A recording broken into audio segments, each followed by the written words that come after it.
할렐루야. 오늘은 십자가를 향해 가는 모든 사람들이라는 제목으로 말씀을 전하기를 원합니다. 요즘 제일 안타까운 마음이 드는 부분은 사람들은 인생의 종착역을 잘 모르고 살아간다는 것입니다. 특히 이제 버스 종착역을 모르고 버스에 앉아 계신 분들이 많이 있는 것을 발견합니다. 보통 버스를 탈 때 사람들은 버스 번호와 종착역 이름을 이렇게 보죠. 그런데 번호만 보고 바뀐 종착역은 보지 못한 채 버스를 타다가 제가 이제 차를 이제 다른 이제 종착역에 세워두고 이렇게 나면 일이 터집니다. 버스를 정리하려고 다 내리라고 할 때 대부분 왜 이리로 왔냐고 하든지 여기에 자기를 내려주면 어떻게 하냐고 오히려 저에게 원망을 하는 분들도 봤습니다. 자신의 선택이 원하지 않는 결과를 만들어낼 때 우리는 주로 핑계거리를 만들든지 다른 사람의 잘못이기를 바랄 때가 많이 있습니다. 그런데 만약 자신의 선택이 죽을 수 있고 엄청난 희생을 요구한다는 것을 알고 선택하는 사람들은 그리 많이 있지 않습니다. 그래서 그런 분들은 우리가 볼 때 너무나 귀한 분들이고 이웃과 다른 사람들에게 선한 영향력을 끼치는 분들이라고 말을 합니다. 인류는 영원한 죽음으로 가고 있는 것을 전혀 모른 채 자신의 길을 가고 있었습니다. 하지만 자신도 전혀 깨닫지 못했던 운명의 종착역을 예수님께서 바꾸시기 위해 이 땅에 오셨다는 것을 알고 있는 사람도 많이 없습니다. 특히 그때 당시 없었습니다. 예수님께서 예루살렘에 입성하시던 날 수많은 사람들이 모여들었고 종려나무 가지를 흔들며 호산나를 외쳤습니다. 모두가 기쁨과 기대 속에 있었지만 그들이 맞이하고 있던 그 길이 십자가를 향한 길이라는 사실을 아는 사람은 없었습니다. 그리고 그 십자가의 길을 발견했을 때 오히려 분노했고 빌라도 앞에서 십자가에 못 박으라고 소리 질렀습니다. 예수님의 입성 장면을 보면서 사람들의 마음은 서로 달랐습니다. 누군가는 혁명이 일어날 거라는 기대에 예수님을 기쁨으로 찬양했고 누군가는 그 광경 속에서 자신의 위치에 대한 위협을 느꼈으며 또 다른 누군가는 많은 사람들이 모인 그 상황을 경제적인 소득을 얻게 되는 좋은 기회로 바라보았습니다. 겉으로는 하나의 사건이지만 그 안에는 서로 다른 마음과 생각들이 흐르고 있었습니다. 또한 누구도 예수님께 가는 길의 종착지가 십자가가 세워질 골고다 언덕이라는 것을 알지 못했습니다. 오늘 본문은 단순히 예수님의 입성을 기록한 이야기가 아니라 그 자리에 있었던 모든 사람들의 마음을 드러내는 장면입니다. 그리고 동시에 지금 이 시대를 살아가는 우리 모습을 비추는 말씀입니다. 이 말씀을 통해 나는 어떤 마음으로 주님을 맞이하고 십자가를 향해 가시는 주님의 길 위에서 그 길을 따라가고 있는지 저와 함께 생각해 볼 때 하나님의 크신 은혜가 우리 가운데 임하기를 바랍니다. 첫 번째로 생각해 볼 것은 누구도 몰랐던 십자가의 시작입니다. 유월절을 맞아 예루살렘에는 수많은 사람들이 모여 있었습니다. 그 가운데 예수님은 나귀를 준비하시고 그 나귀를 타고 성에 입성하셨습니다. 제자들은 그 모습을 가까이에서 지켜보고 있었고 무리들은 종려나무 가지를 흔들며 환영했습니다. 겉으로 보기에는 왕을 맞이하는 장엄한 장면이었습니다. 하지만 진짜 왕 중에 왕이라는 것을 모른 채 예수님을 앞으로 세워질 왕처럼 환영한 것을 볼 수 있습니다. 그런데 정말 중요한 것은 그 현장에 있던 누구도 예수님께서 가시는 길이 십자가를 향한 길의 시작이라는 사실을 전혀 알지 못했습니다. 제자들도 몰랐습니다. 그들은 여전히 예수님을 통해 이루어질 영광과 나라를 기대하고 있었습니다. 그런 와중에 정치인들과 종교 지도자들은 예수님을 제거해야 할 대상으로 보고 있었습니다.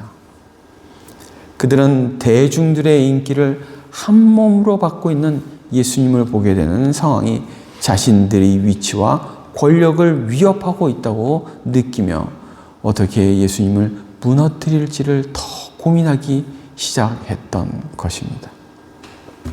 또한 가난한 자들, 억압받던 사람들, 새로운 세상을 간절히 바라던 이들은 예수님을 정치적 메시아로 기대하며 혁명적으로 나라를 다시 세울 수 있는 인물이라고 본 것입니다. 자신들의 삶을 바꿔줄 왕으로 생각하며 호산나를 외쳤습니다. 그리고 예수님을 진심으로 사랑했던 사람들조차도 그 사랑의 대상이신 예수님이 지금 죽음을 향해 나아가고 있다는 사실은 전혀 깨닫지 못하고 있었습니다. 단지 우리 주님이 인기가 많구나 라는 생각만 하고 있었을 겁니다. 이처럼 같은 장면 속에 있었던 모든 사람들이 각자의 생각과 기대를 가지고 있었지만 정작 하나님의 뜻인 십자가는 보지 못하고 있었습니다. 예수님만이 그 길을 알고 계셨고 묵묵히 그 길을 걸어가고 계셨습니다. 성경은 예수님께서 이 상황을 보시며 사람들이 환호를 칭찬하셨다는 기록을 남기지 않습니다. 오히려 예수님은 다른 장면에서 예루살렘을 바라보시며 우셨습니다. 예루살렘아, 예루살렘아 하시며 그들이 영적 무지를 안타까워하셨습니다. 또한 무리들을 보시고 목자 없는 양과 같이 고생하며 기진함을 불쌍히 여기셨습니다. 이것이 주님의 마음입니다. 환호하는 사람들을 보며 기뻐하시기보다 알지 못하는 그들을 향해 긍휼의 마음을 가지셨습니다. 이 모습은 오늘 우리의 신앙을 돌아보게 합니다. 교회를 섬기고 하나님의 부르심을 받았다고 믿으며 사명자의 길을 걷고자 하는 많은 사람들이 있습니다. 교회의 리더로 헌신하고 하나님께 영광을 돌리는 삶을 살아야 한다고 결단하며 살아갑니다. 그러나 그 길이 넓은 길이 아니고 좁은 길이며 예수님이 향했던 십자가의 길이라는 것을 모르기도 하지만 알고 있었다 해도 잊어버린 채 걸어가고 있다는 것입니다. 그래서 결국 신앙생활이 기쁨을 가져오기보다 무거운 짐이 되어 인생을 살아가고 있기도 합니다. 십자가를 모르면 우리의 헌신은 결국 부담이 되고 의미를 잃어버리게 되죠. 왜 힘든지, 왜 마음이 아픈지, 왜 이리 우리의 것을 내려놓아야 하는지 이해하지 못하기 때문에 더 부담이 됩니다. 그러나 십자가를 아는 사람은 다를 수 있다는 것이죠. 그 길이 고난의 길일지라도 그것이 하나님의 뜻이라는 것을 알기에 감당하고 때로 기쁨으로 감당할 수 있다는 것입니다. 우리의 시선과 눈은 달라야 합니다. 오늘 본문을 보면서 예수님의 입성을 두고 그곳에 있는 사람들의 마음을 가지는 것이 아니라 고난의 시작일 뿐이라는 마음이 들어야 합니다. 예수님은 지금도 우리의 모습을 보고 계십니다. 우리가 열심히 찬양하고 헌신하며 주님을 따르는 것처럼 보일지라도 그 중심의 십자가에 대한 이해가 없다면 주님은 우리를 향해 안타까운 마음을 가지실지도 모릅니다. 늘 많은 신앙인들은 자신들이 가는 길이 축복되고 세상적으로 좋은 길을 걸어간다고 표현합니다.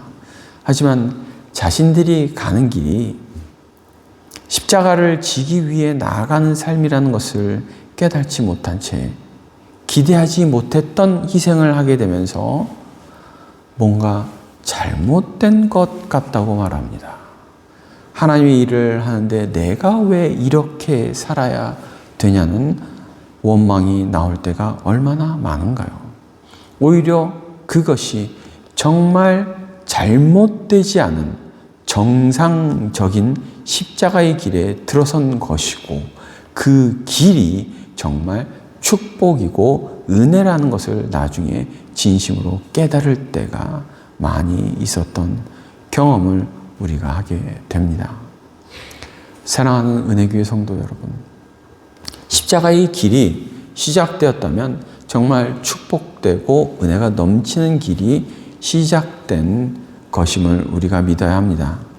이미 예수님께서 그 길을 정복하셨기 때문에 우리의 십자가는 가벼울 것이고 우리의 시련과 고통은 잠시 세상에 살면서 느끼는 것이 될 뿐입니다. 당연히 우리의 시련과 고난이 고통스럽기만 느끼면서 살아갈 수 있습니다. 그런데 잠시 예수님의 십자가의 길에 시선을 두시기 바랍니다. 예수님께서 고난의 길에 들어서지만 그 고난이 얼마나 고통스러운지 알고 있는 그 주님의 마음을 생각해 보시기 바랍니다. 제가 지난번에 청소를 하다가 진공청소기 이게 중간에 쇠봉이 있어요. 근데 그게 탁 어떻게 돼가지고 이게 떨어져서 제 엄지발가락에 딱 떨어졌습니다. 그냥 하늘이 노랗고 별이 반짝거리면서 무아지경에 빠지고 그냥 주저앉아서 몇 초간 고통을 받았습니다. 그러면서 정말 갑자기 주님의 그 고초가 생각이 나는 거예요. 아이고, 조금 그거 했다고 이렇게 아파 죽겠는데. 저는 세봉에 그렇게 떨어져서 그게 떨어져서 거기 발가락에 딱 발등도 아니고 발가락 그 발톱 있는 데 있잖아요. 거기 딱 떨어지니까 진짜 정말 너무 아프더라고요. 예. 그래 난리를 쳤는데 예수님께서 경험하신 고통은 정말 이루 말할 수 없는 고통이었을 것이라는 생각이 들었습니다. 예. 갑자기 주님이 딱 생각이 나더라고요. 그 순간. 큰 범죄를 저질렀다고 해도 사람에게 고통을 주는 것은 아니라고 생각을 하는데 죄가 없으신 예수님께서 왕으로 입성을 하시고 어린 양이 되어 끌려가시는 상황 속에서 있었습니다. 그때 어떤 마음과 생각이 들었을까라는 생각을 해보지만 전혀 가늠하기 힘든 것임을 우리가 알게 됩니다. 그런데 우리는 살면서 예수님께서 예루살렘 성에 들어가실 때 그곳에 있던 많은 사람들과 다르지 않은 우리를 볼 수 있다는 것입니다. 때로 현재 당하고 있는 문제와 어려움이 당장 또는 우리가 원하는 때에 해결이 되지 않아서 염려와 걱정으로 가득하게 되기 때문입니다. 그래서 두 번째로 생각해 볼 것은요. 현실적인 문제의 노예가 된 사람들입니다. 우리가 살아가는 이 시대를 돌아보면 세상은 끊임없이 요동치고 있습니다. 러시아와 우크라이나의 전쟁, 중동에서의 그 긴장과 전쟁, 그리고 언제 어떤 동맹국이 개입할지 모르는 불안한 국제 정세 속에 우리는 살고 있습니다. 뉴스에서는 미사일과 전투기, 드론의 공격과 방어에 대한 이야기들이 끊임없이 흘러나옵니다. 세상은 마치 큰 위기 속에 있습니다. 하지만 솔직히 우리의 삶을 깊이 들여다보면 우리를 더 힘들게 하는 것은 그런 거대한 사건들이 아니라 지금 내 앞에 있는 현실입니다. 현재 느끼는 경제적인 어려움, 올라가는 물가, 줄어드는 수입, 불안정한 일자리, 그리고 기다림조차 쉽지 않은 의료 시스템 속에서의 그 고통이 우리의 마음을 짓누를 수 있습니다. 많은 분들이 수술을 받기 위해 오랜 시간을 기다려야 하고 어떤 분들은 생계를 위해 하루하루 버텨내야 합니다. 탈장 수술이 42주 후에 있대요. 그럼 어떻게? 그냥 한국 가셔서 수술하셨어요. 예, 예. 지금 뭐 전쟁이 일어나도 우리는 지금 우리한테 있는 그 문제를 해결해야 돼요. 그죠? 또 우리의 관심은 매우 현실적입니다. 세상에 그렇게 어떤 일이 일어나든 내 자녀가 잘 지내고 있는지, 아프지는 않은지, 문제는 없는지가 더 크게 다가옵니다. 자녀로부터 그냥 괜찮아요 라는 한 통의 메시지를, 문자 메시지를 받으면 그제서야 그냥 마음이 놓입니다. 결국 지금 우리가 느끼는 감정과 현실의 문제들이 우리 생각과 마음을 지배하고 그것이 우리의 우선순위가 되어버립니다.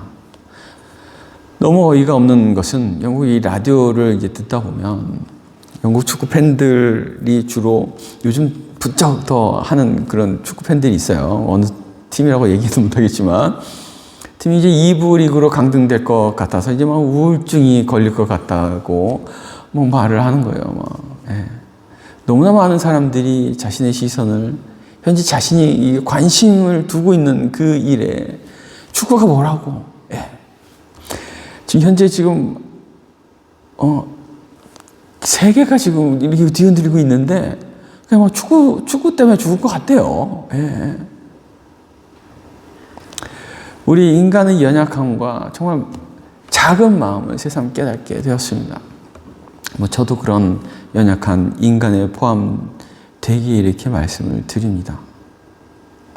아무리 다른 나라들이 전쟁을 하고 죽고 죽이는 일이 있어도 우리는 당장 살아야 합니다. 영국인들이 이민자와 요즘 더 부쩍하죠. 이제 난민들에 대한 불만과 불평을 계속 쏟아냅니다. 막 유튜브도 막 만들고 난리를 치죠. 하지만 현재 전기차 충전소의 케이블을 잘라서 그 구리를 팔아먹는 사람들이 이민자들이 아닙니다. 영국 안에 지금 있는, 지금 아주 그게 유행하고 있어요. 버스를 타서 가정집에 있는 그 전기차 그 충전 그것도 다 잘라서 가져간대요. 이민자가 그러는 게 아니에요. 버스를 타서 난장판을 치고 소란을 일으키는 청소년 아이들이 이민자들의 자녀들이 아닙니다. 자신들의 문제도 잘 보지 못하기 때문에 이제는 영국도 다른 나라를 보살필 여력이 없어 보입니다. 누구도 도와주지 못하고 그러고 있잖아요, 지금. 돈도 없어가지고. 무기도 그리고 뭐 사용도 못해요, 이제는. 현재 우리가 가지고 있는 문제들이 우리의 삶에 치명적이어서 그것부터 막 풀어야 할 우리의 과제들입니다. 우리는 당연히 우리의 문제와 지금 해야 할 일들, 직장과 사업에 집중해야 합니다. 그런 우리가 이웃과 다른 사람들의 구원에 얼마나 관심이 있을까요? 유월절을 지키기 위해 수많은 사람들이 예루살렘으로 모여들었습니다. 그들은 신앙적인 이유로 모였지만 동시에 그 안에는 매우 현실적인 삶의 문제들이 함께 엮여 있었습니다. 성전 안에는 이미 그들을 기다리고 있는 사람들이 있었죠. 누굽니까? 바로 장사하는 상인들이었습니다. 그들에게 유월절은 신앙의 절기가 아니라 최고의 기회였습니다. 많은 사람들이 모이면 돈을 벌 수 있기 때문입니다.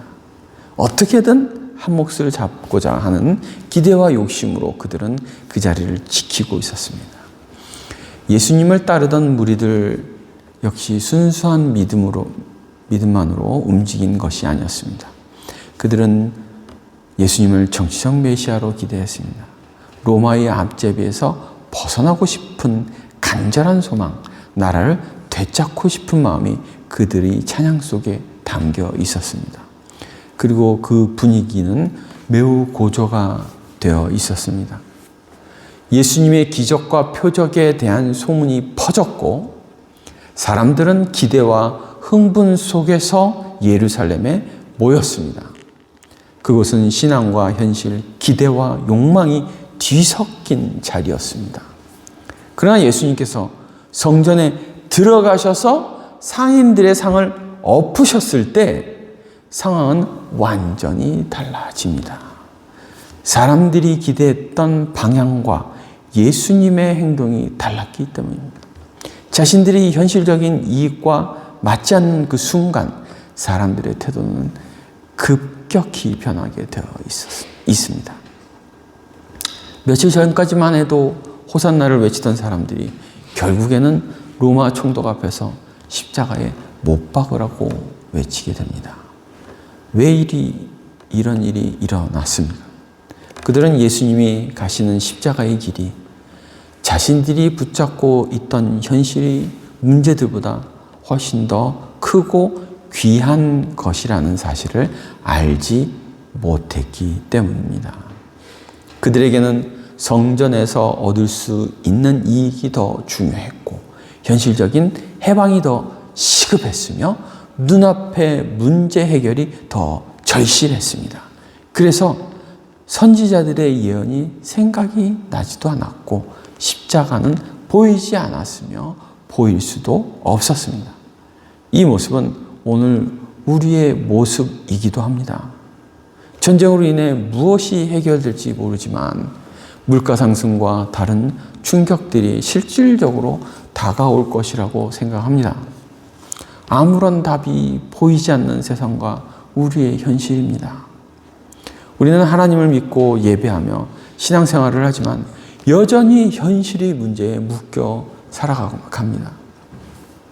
그리고 그 현실이 우리 시선을 가려서 하나님의 더 크신 뜻과 십자가의 가치를 보지 못하게 만듭니다. 우리는 다시금 십자가의 길을 바라보고 현실의 문제에 너무 사로잡혀 있는 우리 자신을 조금은 다시 흔들어 정신을 차리게 해야 합니다. 한국을 봐도 정말 다 엉망이고 답이 없어 보입니다. 예, 막 동생 목회자, 동생도 목사인데 전화해 보니까 뭐 이거죠, 뭐 전부 다 제대로 돼 있는 게 없다, 다 엉망이다라고 얘기를 하더라고요. 답이 없어 보일 때 우리는 십자가 앞에 다시 나아가야 합니다. 예. 그래서 세 번째로 볼 말씀은요, 어떤 것에도 요동치 않는 삶을 살기 위해 기도하자입니다. 예수님께서 가신 길을 조금 더 깊이 생각해 보면 그 길은 사람들이 반응에 따라 움직이는 길이 아니었습니다.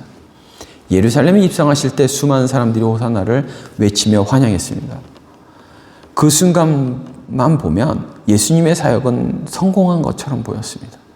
그러나 예수님은 그 환호에 흔들리지 않으셨죠. 며칠 뒤 그 환호는 제가 다시 말씀드리지만 십자가에 못 박으라는 외침으로 바뀌었습니다.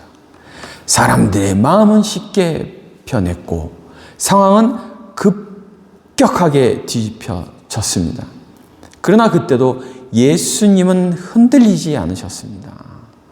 사람들의 기대에도 실망에도 배신에도 고통에도 요동하지 않으시고 끝까지 십자가의 길을 걸어가셨습니다. 예루살렘 입성의 시작과 끝을 보면 분명하게 드러납니다. 시작은 환호였고 끝은 십자가였습니다. 그러나 그 사이에서 변한 것은 사람들의 마음이었지 예수님이 길이 아니었습니다. 예수님은 처음부터 끝까지 동일하게 하나님의 뜻을 향해 나아가셨습니다. 이것이 우리가 바라봐야 할 믿음의 모습입니다. 우리는 너무 쉽게 흔들립니다. 상황이 좋으면 기뻐하고 상황이 나빠지면 낙심합니다. 사람들이 인정해주면 힘이 나고 외면하면 무너집니다. 현실의 문제와 감정에 따라 우리 신앙은 자주 흔들립니다. 그러나 예수님은 우리에게 다른 길을 보여주십니다. 어떤 상황 속에서도 어떤 사람들의 반응 속에서도 하나님의 뜻을 향해 흔들림 없이 나아가는 삶입니다. 그렇기에 우리는 기도해야 합니다. 주님, 환경에 흔들리지 않게 하옵소서. 사람의 말에 요동하지 않게 하옵소서. 내가 가야 할 십자가의 길을 끝까지 걸어갈 수 있는 믿음을 주시옵소서. 요동하지 않는 삶은 결심만으로는 되는 것이 아닙니다. 하나님과의 깊은 관계 속에서 기도를 통해 성령에 붙들릴 때 가능한 삶입니다. 오늘도 세상은 흔들리고 우리의 현실도 끊임없이 변합니다. 그러나 그 속에서 우리가 붙들어야 할 것은 변하지 않는 하나님의 뜻입니다. 십자가를 향해 묵묵히 걸어가신 예수님처럼 우리도 어떤 상황 속에서도 흔들리지 않는 믿음으로 살아가기를 소망합니다. 그리고 그 삶을 위해 오늘도 기도의 자리에 서는 우리가 되기를 바랍니다. 저희 아이들이 어릴 때 학교를 가면 교회에 다니는 아이들이 거의 없었어요. 걔네들밖에 없었어요. 그런데 로컬 교회에 가면 또래들이 많이 있어서 그 아이들과 또 어울리고 항상 그렇게 함께 성경 공부를 배우고 찬양을 하면서 그래도 자기들과 비슷한 사람들이 있다는 마음을 가지고 살았습니다. 요즘 우리 은율이가 저렇게 혼자 교회를 나오고 있는데요. 같은 또래 친구도 없이 교회를 나와서 PPT를 저렇게 하고 있는 것을 보면 감사한 마음이 들고 은율이의 미래를 위해 저도 늘 기도하는 마음을 가지고 있습니다. 그게 막 생겨요. 막 이렇게. 은율이에게 해주고 싶은 말은 많은 친구들이 있으면 좋겠지만 때론 많이 있으면 중심이 오히려 흔들리고 주님을 향한 시선이 고정되지 않을 수가 있다는 것입니다. 그리고 주님의 십자가의 길을 따라가는 그 길이 많은 사람들이 있는 넓은 길만 있는 것이 아니고 정말 좁은 길일 수도 있어서 은율이 혼자만 걸어갈 수 있다는 것입니다. 앞으로 흔들리지 말고 지금 가는 길에서 예수님을 만나고 주님의 음성을 듣고 주님과 함께 묵묵히 동행하면서 걸어가기를 바랍니다.